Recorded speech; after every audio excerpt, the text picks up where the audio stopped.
Welcome to class. Today we'll talk about MAK Halliday and his work. Though he is not included among the scholars of social linguistics, but he did work on the aspect of language in society. So conventionally, he is regarded as a generalist and attributed for developing a new linguistic model called systemic functional grammar. Systemic functions of language, SFL. And his entire thrust was establishing the fact his language is all about meaning making. So he looked at language in a socio-cultural context and how meaning is made out of it. And my attempt to include him in this discussion is to underline the fact that even if he is considered as a generalist, this is how he called himself, and not a core social linguist, his contribution in understanding language from social perspective cannot be ruled out, because after all, if we are talking about meaning making, we are talking about language in society, language in context. We are talking about use of language use, and that's the reason why I have included MAK Halliday in our discussion. And towards the end of the discussion, we will be able to understand the reason behind including MAK Halliday in this list of all other scholars in social linguistics. He was a British scholar and linguist, MAK Halliday. The full name is Michael Alexander Kirkwood Halliday, popularly known as MAK Halliday, was born on 13th April 1925 and died on 15th April 2018.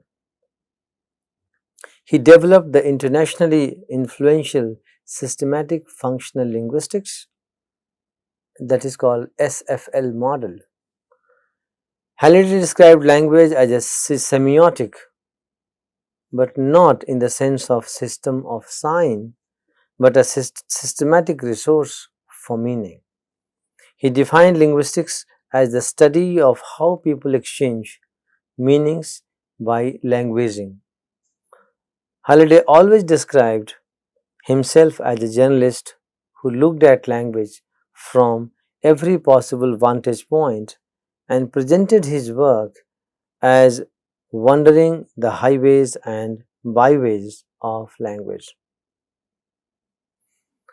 But he said that to the extent that I favored any one angle, it was the social language as a creature and creator of human society. And perhaps this is the vantage point why I wanted to include MAK Halliday in this list. Halliday's model describes grammar explicitly as how meanings are coded into structures in both spoken and written modes in all varieties and registers of a language. So meaning is encoded in the structure, right? This is what he believed, and he believes that three strands of grammar operate simultaneously. And what are these three strands? Number one, the interpersonal exchange between speaker and listener, writer and reader. Number two, representation of our outer and inner worlds. And number three, the wording of these meanings in cohesive spoken and written texts from within the clause up to whole text. So he situates meaning in the structure. Meaning is embedded in the structure. So form and function both are embedded in each other. And perhaps you can recall the broader argument of Dalheim's communicative competence, which comes close to it. So they're not so different. And both stand in opposition to Chomsky's idea of computational aspect and abstract structure of language in human mind. And perhaps this is the reason why I want to put him in this list of discussions of scholars who gave directions to social linguistics. Halliday's seminal Introduction to Functional Grammar started a new research in the discipline and related pedagogical approaches. About his journey and bio note, he was born and raised in England. His parents nurtured his fascination for language because his father himself was a dialectologist, a dialect poet, and had deep interest in Elizabethan drama. He was himself an English teacher. Uh, his mother had studied French apart from her mother tongue, English. So she got this, he inherited a deep interest and a profound love for language from his parents. In 1942, Halliday volunteered for National Service Foreign Language Training course, and he was selected to study Chinese on the strength of his success in being able to differentiate tones.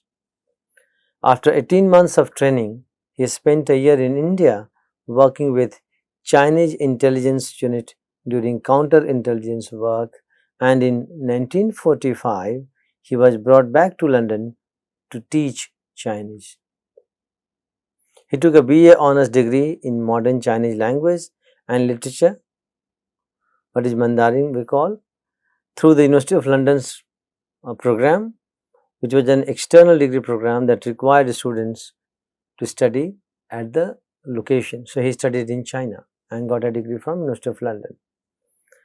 He then lived for 3 years in China for further study and exposure, and he worked with many Chinese scholars. He received his PhD degree in Chinese linguistics at Cambridge University.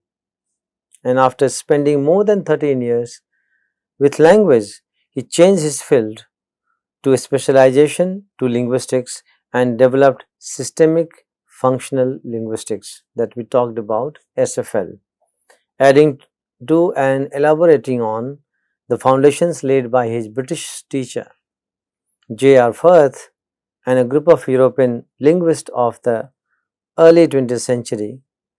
They belonged to Prague School. So they all had a deep impact on his understanding of language and his handling of language, development of SFL, and switching from Chinese studies to core linguistics as a specialization. His seminal paper in this model, SFL model, was published first in 1961, and he kept on developing the model.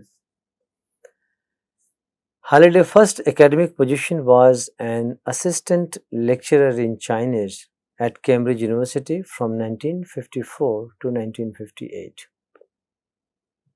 In 1958, he moved to Edinburgh, where he was lecturer in general linguistics until 1960 and reader from 1960 to 1963. From 1963 to 1965, he was the director of Communication Research Centre at the University College London. During 1964, he was also Linguistics Society of America professor at Indiana University. From 1965 to 1971, he was professor of linguistics at University of California. In 1972-73, he was a fellow at the Center for Advanced Study at Behavioral Sciences, Stanford. In 1973 and 74, he became professor of linguistics at University of Illinois, Urbana. In 1974, he briefly moved back to Britain to be professor of language and linguistics in Essex University. In 1976, he moved to Australia as foundation professor of linguistics at the University of Sydney, where he remained until he retired in 1987. And while he was at University of Sydney, he founded a Sydney school, a genre-based literacy pedagogy in 1979 at the Working Conference on Language in Education. Moving on from his bio note to the meaningful work, inspiring work he produced. He worked in multiple areas of linguistics, both theoretical and applied, and was especially concerned with applying the understanding of basic principles of language to the theory and practice of education. In 1987, he was awarded the status of Emeritus Professor of University of Sydney and Macquarie University, Sydney. He has honorary doctorates. He was bestowed upon honorary doctorates from various universities, to name a few: University of Birmingham 1987, York University 1988, the University of Athens 1995, Macquarie University 1996, Lingnan University 1999, and Beijing Normal University 2011. And all these honorary doctorates bestowed upon him are the testimony of his immense contribution to the field of linguistics and understanding language as meaning-making enterprise. Going through few selected works, I will mention his systemic functions of language later on in the lecture, but let us first survey some important works he produced, and they are published, available in Google Books, and printed and reprinted in multiple editions. So these later year corresponds their later editions. 1968, 67, 68, he published Notes on Transitivity and Theme in English, Part 1, 2, 3 in Journal of Linguistics. In 1973, Explorations in the Functions of Language. In 1975, Learning How to Mean. In 2004, An Introduction to Functional Grammar, 3rd edition. 2002, Linguistic Studies of Text and Discourse. 2003, On Language and Linguistics. 2005, On Grammar. 2006, The Language of Science. 2006 again, Computational and Quantitative Studies. And in 2008, Intonation in the Grammar of English. Why I included MAK Halliday in the list becomes very clear and evident if you go by the quotation by Halliday himself, what he says in his own words. He says, if you say that linguistic structure reflects social structure, we are really assigning to the language a role that is too passive. Rather, we should try that linguistic structure is the realization of social structure, actively symbolizing it in a process of mutual creativity. And that's a little departure from the rest of social linguists who, like Lebov himself, correlated linguistic structures with social structures. But he's saying that linguistics has a dynamic role in this relationship. And that's what he means by saying that we are really assigning to language a role that is too passive when we correlate the structures only. Rather, we should try that linguistic structure is the realization of social structure, actively symbolizing it in a process of mutual creativity. a little departure from the widely held belief in social linguistics about language and social structure. Because it stands as a metaphor for society, language has the property of not only transmitting the social order but also maintaining and potentially modifying it. This is undoubtedly the explanation of the violent attitudes that, under certain social conditions, come to be held by one group towards speech of others.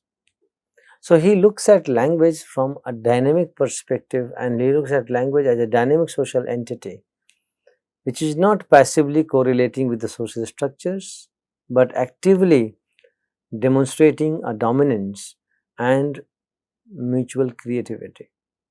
So, language is not at receiving end, but it has a very significant dynamic role in society, and language is all about meaning making, the sense that defines our understanding and that outlines the social structure. One of the important influential works that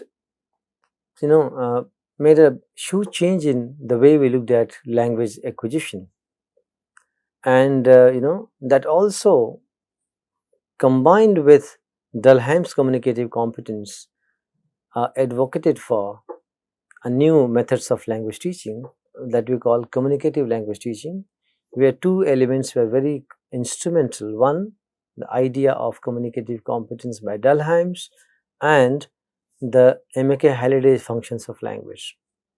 That gives foundation to the emergence of this new teaching method called communicative language teaching, and I am referring to that functions of language as put forward by MAK Halliday. So, on children's language development, Halliday evaluates the term acquisition, in which language is considered to be a static product which the child acquires when sufficient exposure to natural language enables parameter setting. Remember and recall this word parameter. It comes from Chomsky tradition. So, the whole idea of language acquisition process and principles and parameters, he looked at the same phenomena from a different perspective. In Chomsky phenomena, it is structure centric. In MAK Halliday phenomena, it is all about meaning making. So, meaning becomes primary, encoded in the structure, and somewhere closer to Dalheim's idea of communicative competence, where he talked about pragmatic competence and grammatical competence are intertwined, and the Chomsky idea of I language, E language at two separate levels are not tenable. This is what also is a code in this idea that Halliday puts forward. So, he examines the concept of acquisition, language acquisition, and examines the idea of principles and parameter setting. So, Halliday argues that children develop a meaning potential. So, it is not structure alone, because the structure without meaning is nothing. So, child does not only acquire a structure, but child acquires the capability of meaning making, meaning which is embedded in the structure. So, learning language is learning how to mean, right? Learning how to mean, the reference Halliday, MAK Halliday 1975, the name of the publication is Learning How to Mean. In 75, he identifies 7 functions that language has for children in their early years. Halliday identifies 7 functions, right? And he says that children are motivated to develop language because it serves certain purpose or functions for them. The first 4 functions he identifies help the child to satisfy physical, emotional, and social needs. Halliday calls them instrumental, regulatory, interactional, and personal functions. So, out of 7, first 4 are there to meet the emotional and social needs of the child. And that's why they work as a motivational factor for the child to learn a language. And what are these functions? Number one, instrumental. Number two, regulatory. Number three, interactional. And number four, personal functions. And the last three functions he identifies are superior. These are the primitive fundamental functions. And then next three functions are heuristic, imaginative, and representational, all helping the child to come to terms with his or her environment.